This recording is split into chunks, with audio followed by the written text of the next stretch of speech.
Welcome to our channel. ఈరోజు ఈ వీడియోలో మనము డైరెక్షనల్ స్ట్రాటజీ గురించి తెలుసుకుందాం. సో డైరెక్షనల్ స్ట్రాటజీ అనగానే మనకు గుర్తొచ్చే స్ట్రాటజీస్ ఆప్షన్ ట్రేడింగ్లో ఒకటి బుల్ కాల్ స్ప్రెడ్, రెండవది bear put spread. Bull call spread ఎప్పుడు వాడతాము? మార్కెట్ అప్వర్డ్ అని తెలిసినప్పుడు బుల్ కాల్ స్ప్రెడ్ వాడతాము. అదే మార్కెట్ డౌన్వర్డ్ అని తెలిసినప్పుడు బేర్ పుట్ స్ప్రెడ్ వాడతాము. సో ఇక్కడి వరకు ఓకే. అప్ ట్రెండ్ తెలిస్తే నేను బుల్ కాల్ స్ప్రెడ్ వాడతాను, డౌన్ తెలిస్తే బేర్ పుట్ స్ప్రెడ్ వాడతాను. కానీ నాకు అప్వర్డ్ అనేది ఎలా తెలియాలి, డౌన్వర్డ్ అనేది ఎలా తెలియాలి? సో ఇది తెలుసుకోవాలంటే మీకు టెక్నికల్గా స్టాక్లో చార్ట్ పైన ఐడియా ఉండాలి. సో అప్పుడు మీకు ఏంటిది ఒక ఐడియా వస్తుంది, ఓహో ఇక్కడ నుంచి ఇది పెరగడానికి ఛాన్సెస్ ఉంది, ఇక్కడ నుంచి ఇది పడడానికి ఛాన్సెస్ ఉంది అని చెప్పేసి.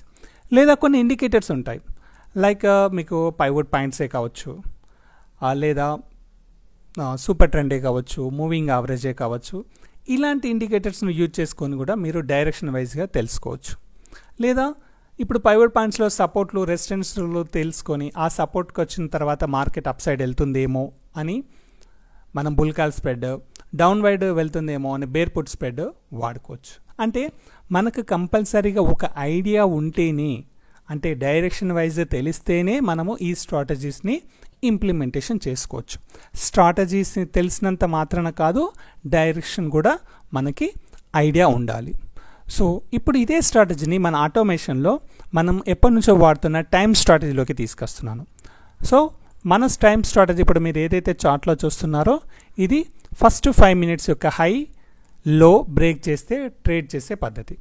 సో ఇక్కడ ఫస్ట్ 5 minutes క్యాండిల్ను హైని లోని మార్క్ చేసుకుంది, దీని కింద క్యాండిల్ క్లోజ్ కాగానే సెల్ అయింది. సో ఇక్కడ కలర్స్ రెడ్ ఎందుకు ఉన్నాయంటే విజువల్గా ఆ క్యాండిల్ కింద క్లోజ్ అయితే రెడ్ అని, క్యాండిల్ మీద క్లోజ్ అయితే గ్రీన్ అని ఉంటే విజువల్గా చూడడానికి ఈజీగా ఉంటుందని ప్రోగ్రాంలోనే మార్చాను.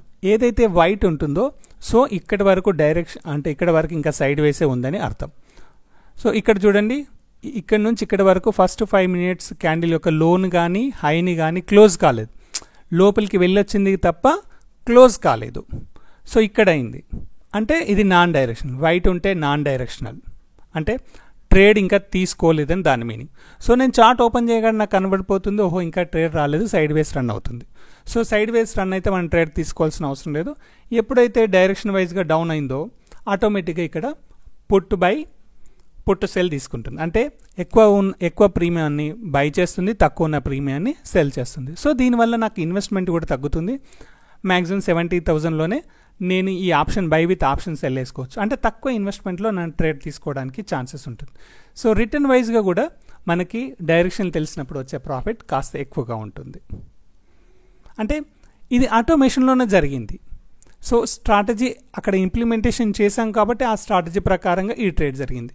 ఇప్పుడు మీరు ఇదే స్ట్రాటజీ ఇదే వాడాలని ఏం లేదు, కానీ మీకు ఏదైనా సూపర్ ట్రెండ్ ఉన్నా, మీకు ఏదైనా మూవింగ్ యావరేజ్ ఉన్నా, సో డైరెక్షన్ వైజ్గా బై వచ్చినప్పుడు ఆటోమేషన్లో మనం కలిపేసాం అనుకోండి, బై రాగానే call by call cell, down రాగానే పుట్ బై పుట్ సెల్, ఈ విధంగా మనకు పడుతుంది.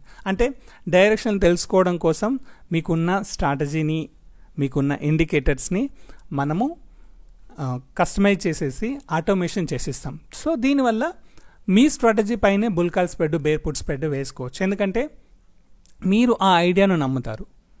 సో మీకున్న మీ స్ట్రాటజీని మీరు స్ట్రాంగ్గా నమ్ముతారు. సో ఇక్కడ నుంచి పైకి వెళ్ళొచ్చు, ఇక్కడ నుంచి డౌన్ కావచ్చు అని. సో అదొకటే కాదు, ప్రైస్ యాక్షన్కి సంబంధించిన మీ ఇండికేటర్స్ ఏవైనా ఉండొచ్చు.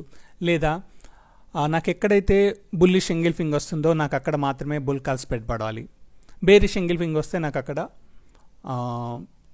బేర్ పుట్ స్ప్రెడ్ పడాలి, లేదు పిన్ బార్ క్యాండిల్ వచ్చినప్పుడు నాకు ట్రేడ్ కావాలి. ఇలాంటి మీ ఐడియాస్ని మేము మీకు ఆటోమేషన్ చేసి ఇవ్వగలుగుతాం.